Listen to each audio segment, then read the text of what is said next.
Howdy, and welcome to the Rowdy Romp, Episode 1. This is a podcast by your Rowdies, the loudest and proudest students at every Fightin' Texas Aggie basketball game. This is the first episode of a project we thought we'd work on to help you guys get more informed about Aggie basketball and for us to share our passion. Sure. I'm Joey Mungo, class of 2020, joined by... I'm Hunter Prabhu, class of 2022 from LA, California. Yeah, we flew him in all the way from LA for this. Before we start, we got a few announcements that are basketball related. This Friday at 8 a.m., we have our basketball team's first public appearance of the season. It's going to be a scrimmage against A&M Kingsville. It's at 8 p.m., not 8 a.m., sorry. And no tickets are going to be needed for this, so just show up. Even if you don't have a sports pass or a ticket, anyone is welcome to come see our lovely Aggies play. And then shortly after that, next week on November 5th and 6th, we have Maroon Madness coming up. On the 5th, we have the women's team going up against Little Rock, and the men's team the following day, the 6th, going up against Northwestern State. There's going to be a lot of festivities before the game. We're going to have a fan zone outside of Reed Arena with free haircuts, food trucks, video game and television setups, and a face painting station. And during the game, this is where this gets fun. We got a lot of fun promotions that you can win, including at each game, one trip to LSU football game this year for a student, Whataburger for a year, sports clips for a year, and I think Hunter's favorite, the $5,000 half-court shot. Oh, that's only $5,000 this time? Dang. Yeah. You got. I really ruined it, didn't I? Yeah, you got what, 10,000 last year? Yeah, 10,000. Yeah, you got any tips for any potential shot takers? Wait, by the way, anyone who doesn't know, I was a freshman last year, and I wasn't sitting with the Rowdies. I was sitting over on the other side, even though I was a part of Rowdies, but I got picked from the crowd to do the half-court shot. I had 3 attempts to make $10,000. Made it on the third shot. Yeah, it was absolutely wild. But you're not gonna give your tips away? You know what? Just relax. I guess the problem with me is that I airballed the first 2 times, so I guess put some power no one into remembers the first 2 though. I That's only true. remember the third. You always got to remember the third one. Exactly. And then last but not least, and probably most importantly for Reed Rowdies, T-shirts are on sale. They are $13.86 at the Texas A&M Bookstore, or you could order online this year. So just go to the bookstore website, type in Reed Rowdies, and then it should pop up. They're really comfortable as always, and for students, if you wear the shirt to a basketball game, you can get in 15 minutes earlier than normal people. Wish it was long sleeve.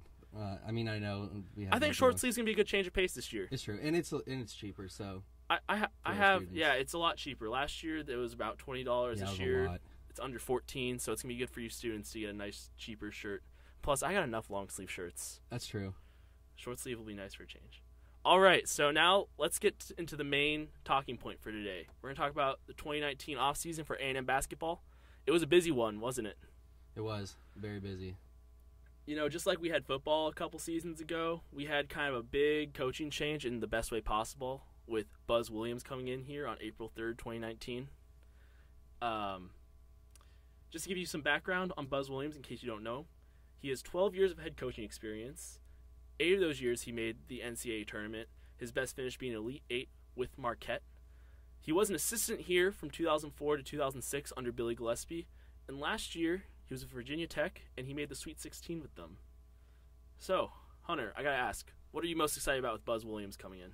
Definitely, I think what he brings to the table, which is his energy, first of all. His motto, which is get better, I like that motto. And I think he has, from what I saw from March Madness and what he did against Duke, I love how he had the players more involved. His passing game is really good, and I think we need to step up our passing game this year in comparison to last year. But I like what he brings to the table. I think his energy is what we need.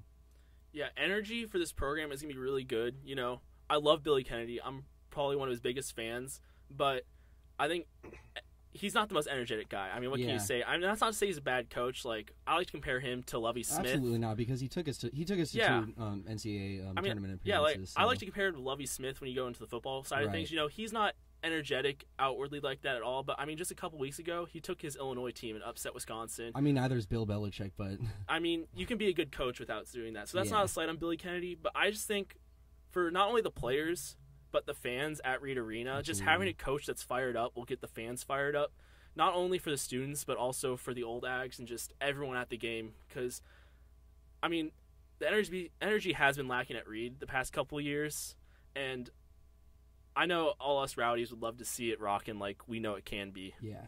Cause, especially against Gonzaga, which is coming up. Yeah.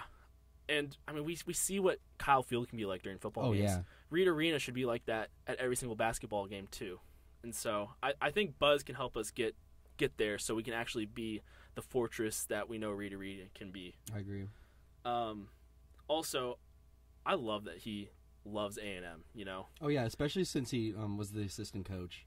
It brings a lot to the table, and, like, that's kind of like, it's like his home, basically. Yeah, I mean, he didn't go here. He went to A&M Kingsville. Right. I know at his press conference he made a joke like, yeah, I wasn't smart enough to go here, so I had to go to Kingsville. But I think we're all glad he's here now.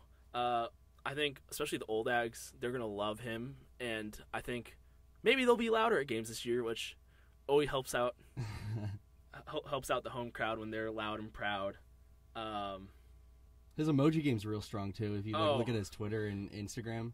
I mean, it's fun to laugh at, but I do think that's going to help with not only, like, morale but recruits, because it shows his personality, and it just draws people in. Right. Like they see he's having fun with the Twitter game, but also most of his tweets are, like, pretty inspirational. He's, like, really trying to inspire you to, like you were saying, his motto is be better. And Buzz wants not only his team to be better, but he wants everyone that's following him on Twitter or just in life to be better, and he just draws that in. And I think that's really going to help when it comes to recruiting, too. Not obviously, like, it's good to have a great person, but we're sports fans, too. We want to see good recruiting, and we want to see a healthy, good, strong men's basketball team. Also, there are some players that on this team that could use a nice change of pace when it comes to coaching. You know, I think, especially TJ, I think Buzz is going to be really good for TJ. I agree. Because he's probably the player with the most potential on our team, and I think Buzz is the right guy to get all that potential out of him so he can be a true star. He definitely has the skill set. If you polish him up real well, I think he'll be an impact player in the SEC.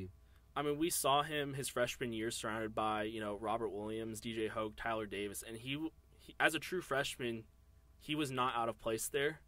Last year was definitely a drop-off, you know, eventually being dropped from the starting lineup towards the end of the year just to be some bench energy. I don't know what was happening there behind the scenes, but I think this year he's going to have to be an important part of this team because Savion can't do it all again this year. Right. Savion was probably playing about 40 minutes a game towards the end of last year just because we needed that firepower, and TJ is going to need to step up. Yeah, he needs to step up to be that general because he's the point guard, and the point guard is such an important position in basketball. Especially college basketball. Absolutely. I mean, that's how you make deep runs in tournaments or even get to the tournament. You got to have that upperclassman point guard, and that's what TJ is now. He needs to step up. Good thing is we have Wendell Mitchell, too, so if that doesn't go as planned with TJ, then we always have a backup with Wendell. And Wendell was pretty good last year from what I saw. Like, he wasn't flashy and at all the times, but he had a couple of really good moments and helped like boost our team to some wins. Yeah, when his shot's falling. Oh yeah, if he's so good. If he's money from three, then you could most likely guarantee a win. Yeah, he's probably our best shooter on the team of a team that was severely lacking shooters last year. I trust that Buzz will use Wendell Mitchell very, very right. That's something we need to improve for this year too. Like our 3-point shooting. I did like our defense last year. I thought that was really good. But in terms of offense, I think we got to limit our turnovers because I think turnovers was a little bit of a problem last year. And we have to improve our 3-point shooting as well. And I think part of that, like you're saying, is Buzz is really good at getting his teams to pass the ball around and just getting our players to find the right shot and just passing to the right shot. You know, making that extra pass, because when you make that extra pass, it usually finds such an easier shot, a more high percentage shot, and a more open shot. And that could really help our team just get easier buckets. And a lot of times last year, it felt very difficult to get buckets. Easier is always better. Yeah. It felt really hard against Auburn too, or like Auburn last year specifically. Auburn rough. Had a great defense. I'm not gonna lie. They were all over our guys, but if you move that ball around, it's just opens up space. You get one guy out of position, and then next thing you know, you got a wide open shot or an easy drive or a mismatch just from a bad switch. Right. You just got to move the ball around and see what happens. And I hope Buzz can figure that out, because it's definitely something that felt like we were missing even in 2018 when we made that tournament run. All right, so the other big thing that happened was we had a whole mess of recruiting over the offseason. We did. We had a bunch of great guys committed when we had Billy Kennedy here. Then Billy Kennedy was let go. And then all those guys decided, yeah, we don't want to be here if Billy Kennedy's not there, which is fair. I'll support the student athlete. They were coming here to play for a coach that they wanted to play for, and that coach wasn't here anymore. Oh, yeah, it's loyalty. That's the guy who recruited you and exactly. who got you to this school, so I respect that. I have nothing against those players. Buzz came in here, said, I've only been here for a short time, but we got a lot of work to do. Oh, yeah. And he went to work, He got, after losing... Also, let's go over the guys we lost. We lost Admon, who didn't play last year, but he's an important piece of the team, especially from a leadership standpoint. Right. He was important on the sideline and in the locker room last year. Even though he was injured, he was there at pretty much every practice and every game. And that's vital to the team to have a good leader like that. Brandon Mahan got dismissed shortly after Buzz came here. Christian Mekawulu graduated. Chris Collins also graduated. Shout out to him for still being here, getting a graduate degree. Right. Fun to see him around campus still. And then John Walker transferred to Texas Southern. Yes. So we'll see him later this year because we play Texas Southern again. Do we really? Do you know what month that is? Yeah, we play them on the 30th. 30th. Oh, of this month? December 30th. Okay. It's really bad that I know off the top of my head. I did not even have to look that up. You're like holding a grudge back in John Walker the third. I'm not really holding a grudge against John Walker. I'm more holding a grudge against Texas Southern. So we're losing all those guys. And then Buzz, thank goodness, has 7 new guys coming in, because we were already short last year because we did not have a lot of guard depth, which is why we played so much of Chris Collins and Mark French, even in league play, which I love those guys, but, I mean, they really shouldn't be getting significant minutes in SEC league play unless we're blowing them out. And so I've highlighted 3 guys on our little docket here that I think will have immediate impact here as true freshmen. First, let's talk about this Cassius McNeely kid. He's a 6'4" guard. He's from Canada, and according to 24/7, he was our top recruit. Okay. So I think he's going to be important because we really did not have much guard depth last year. Like I was saying, we already lose Brandon Mahan, and he's going to be a good guard. He's not like 6'1", 6'2". Yeah, I like how he's 6'4". He's 6'4". He has good size. And from what I saw from his highlights, he loves to drive it in the paint, and with his size, we could really utilize that. I think his size also is going to be good on defense. Hopefully, that's probably the thing we missed about Admon the most. He was our best defender when he was here. I mean, even when Rob was here, Rob had all those flashy blocks, but Admon could lock down the number 1 guard on another team, and it was just something you could rely on. And without doing that, or without having that defense on the perimeter, it really hurt our overall team defense, Like we were talking about against Auburn, if we had Admon on that team, it would have been so much easier to defend those guards that they had. He's going to have to really step up, I think, this year and kind of have a TJ-esque season from 2018. I agree. Just because we really need some good guard play. Next, we got Emmanuel Miller. He's also Canadian. We got a very international team this year. Yeah, we do. We got 2 Canadians on here. Yeah. We got Zach, the stat guy, in the background. Do you want to find how many different nationalities we got on the team for us? I'm actually on the roster right now. You're on the roster right now? Okay. We have one guy from Turkey, Yavuz Gultekin, I knew we had some European guy. Yeah. I can't even pronounce it. Like Yavuz. I can already tell he's going to be a fan favorite. Yeah, right. You can't look at that name and not love him. All right, moving on to the next recruit that I think is going to be key to this year being successful is going to be Emmanuel Miller. He's also from Canada, like I was saying, 6'6". He's one of the guys that decommitted from Virginia Tech and followed Buzz over here. So this is one of Buzz's guys, and that means Buzz loves this guy. Yeah. Loves him enough that he, even after leaving, was like, hey, man, I want you to come with me to A&M. Oh, yeah. And so You can have that kind of impact, and that's really good. Yeah, so it shows the kind of power that Buzz can have on recruiting because, I mean, at this point, Virginia Tech, probably a better program to play basketball for right now. Although, I don't know, a lot of that was because of Buzz Williams, and with him gone, we might probably be better than them for wanting to come play. But I think he's going to be important, A, because Savion, B, because Savion, C, because Savion, A, because we don't really have a guy after Savion to do the Savion things. And when you watch his highlights, all I see is Savion. Oh, yeah. You know? So we gotta give Savion a lot more rest for sure. Yeah. I mean, especially the way he started playing after, last year, if you saw during the last half of conference play, Savion got really aggressive, and a lot of that came from a conversation he had with AC Law, and AC Law saying, like, hey, man, you got to be more aggressive, you got to drive, you got to do you. And that had a big impact on Savion and on his game, and he really stepped up his play, and a lot of that was the reason we were so successful towards the last half of conference play last year. And a lot of that was also because we played him about 40 minutes a game. So Emmanuel Miller on his highlight tapes showed that he can be aggressive when he's driving down low. He can play bigger than 6'6", which is good. And I think he could be a really important piece to not only just contributing and being a guy who can be aggressive down low, but also just being the guy that can come in for Savion and give Savion that much needed rest. Absolutely. And then this next guy, he was probably our latest recruit I've ever seen when it comes to basketball. Jonathan Aku, he's from Louisville, Texas, up in the DFW area. I think it says he was born in Kaduna, Nigeria. Yeah. I'm looking at his... So yeah. There's another international guy, technically. Yeah, he is Nigerian. He is 6'10", and I think the big thing with him is going to be replacing mostly Christian Mekawulu. I mean, Nigerian comparison, very easy and lazy to make. But also, we have no size outside of Josh Nebo. Oh, yeah. Especially Nebo's only 6'9". I mean, Nebo plays big, though. He does play really big. He's a big human being.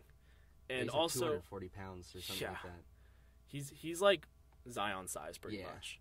But we also lost John Walker, so he was probably our other guy that was really big size-wise. Yeah. And he's a young kid, too, because he was originally class of 2020, Jonathan Aku. But he reclassified, and he's going to be on the team this year for 2019. And so it's going to be interesting to see how we utilize him because he was a 4-star going for 2020. And this year he's a 3-star just because of being younger and less developed. He's a 245-pounder, too, so we could utilize that for sure, yeah, getting in the paint. He's another big boy, you know. He looks like he has Christian Mekawulu size, and I think he's going to fill in that Christian Mekawulu role. Just watching his tape for how young he is, pretty good footwork, which is important for your bigs. And he can rebound, and rebounding is definitely something we need. Yeah, for sure.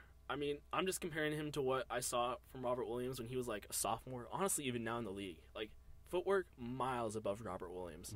And so if we can get him to like contribute as a freshman, a young freshman, mind you, that would be very big for our team because Nebo had some injury issues last year. Yeah. And so we can't have him playing like a lot of minutes. Otherwise, he's not going to hold up this year. Right. And Aku could be that guy to fill that spot in. Well, Aku has to be that guy because who else do we have? From what I see, not a lot. Yeah, we really don't have much after Aku. So, like it or not, that's probably why he reclassified. You know, Buzz was like, hey, I need a big guy. Is there any way he can be here? And he got here. Yeah, which is really good, which is something we needed. So Jonathan Aku, he's going to be a big surprise, I think, to a lot of you Aggies because we need a big guy to step up and be that backup big because otherwise we're going to struggle a lot because we're going to get eaten alive down low. Definitely. Okay, so enough serious discussion about our team. Let's talk about some fun stuff. Aggies in the league. Yes. You want to start? I know you've been dying to talk about this. Oh, my guy, Alex Caruso, absolutely. What do we got, stat guy, Mr. Zach? All right. I mean, he hasn't gotten a lot of minutes. I mean, he's gotten maybe a little over 10 minutes a game. But he didn't play the first couple games. Yeah. Hasn't really shot the ball a lot. He's definitely had under 10 attempts for sure. He can definitely score. Here's the thing. After watching some of the Lakers games, I'm not that big of a fan at LeBron at the point. Maybe point LeBron's overrated at this point. I mean, maybe it's just because it's he's never really. I mean, he's kind of played that role before, but it's not really. He was pretty good at it on the Heatles. Yeah, I think we need another point guard, so he can like move to small forward whenever AD goes out, and I think Alex Caruso could be that guy. Like Caruso and Rondo are those two guys that need to. I think at this point Caruso is a better fit for the team than Rondo even. Yeah. Also, fun fact: at the time of recording this, the Lakers are 2-0 when Caruso gets minutes. So take that and think about it. That's a great stat right there. 0-2 when he hasn't played. So. I was so mad the first game, too, because I didn't know why he was sitting out. And I'm like, put in Caruso, but I forgot. Even LeBron has said, like, I want Caruso to play. Like, oh, yeah. Like, this guy can ball, and I like playing for him. If you have arguably the best player in basketball, or the best player in basketball. He's the best player in basketball right now. Yeah. You don't put Kawhi over LeBron? No. Not even. Well, I don't think we can say KD since he's injured, but not Kawhi. I got to see Kawhi do it for a little longer first. I agree. But if you have the Kings saying, I want Alex Caruso in, then that's a really good sign. The Lakers ESPN guy, I think Dave McMenamin, I think is his name. Hey, you're the Lakers guy, not me. Yeah, look, I mean, I got all the tweets and stuff like that, but he said their scrimmages and stuff like that, he says Alex Caruso is the second most athletic guy behind LeBron. You saw his dunk the other day. Oh, yeah. He can get up there. I got so many, like, Twitter and Instagram stuff just off of that dunk. Like, everyone posted that. Like, Bleacher Report, Barstool Texas A&M, Lakers, like, all that. Every time I see him do a dunk like that, I just think, how awesome would it be to see him in the dunk contest? Oh, that'd be so... I never even thought about that. He has the hops to do it. He does. He could do some crazy stuff there. We should start that campaign at some point. Caruso for dunk contest. Yes. Yes. How about Robert Williams? Big Rob. Big Rob. He's doing what he's always been doing. Yeah. Getting those highlight blocks. Yep. I saw a pick and roll play of his on the Celtics. It looked really nice. Really? Yeah, like a pick and roll, and then he dunked on it. I was like, that looked really nice. So he's doing what he was doing at A&M. Yeah. I was looking at his minutes versus this year and last year. Last year he was getting about 7 minutes a game. This year he's getting like 13. So he's about double his minutes from last year, which is good. Brad Stevens trusting him a little more, getting a little more accustomed to the big-time league and how to play in it. I wish the Lakers drafted Rob Williams because we had a chance to, but we ended up taking Mo Wagner over him. And you don't even have Mo Wagner anymore. Exactly, that's what I'm saying. I mean, maybe it's a good thing because maybe Rob Williams would have been a part of that. Like Rob would have been traded. Yeah. LeBron, the GM, would have traded him. LeBron, the GM, traded everyone under 25. Yeah. Of course, we got like Chris Middleton on the Bucks. Middleton was when he played, I think the Rockets, and then Giannis had to go out. He stepped up. Real good in those last minutes. It'll be interesting to see how he follows up his All-Star season last year. See if he can get another All-Star appearance racked up there. Yeah.